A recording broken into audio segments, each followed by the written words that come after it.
రాజ్ కసిరెడ్డిని పార్టీలో వ్యక్తులు నాకు పరిచయం చేయడం జరిగింది.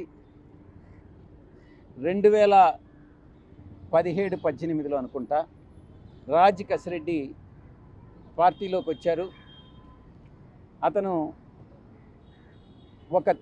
ఒక తెలివైనటువంటి క్రిమినల్, ఆ క్రిమినల్ మైండ్ సెట్ ఉండేటటువంటి వ్యక్తి.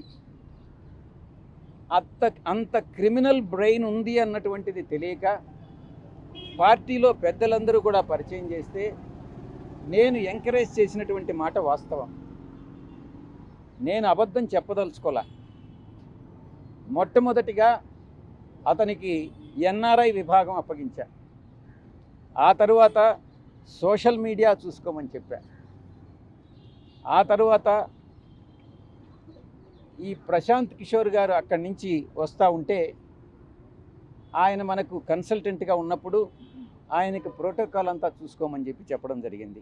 ఈ రకంగా పార్టీలో అతి ముఖ్యమైనటువంటి బాధ్యతలు అతనికి అప్పగించింది నేనే, ఎంకరేజ్ చేసింది నేనే.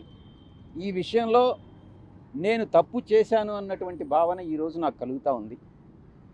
ఇంత దుర్మార్గపు వ్యక్తి ఏ రకంగా నన్ను మోసగించాడు అన్నటువంటి విషయం నాన్నే ఆశ్చర్యానికి గురి చేస్తుంది.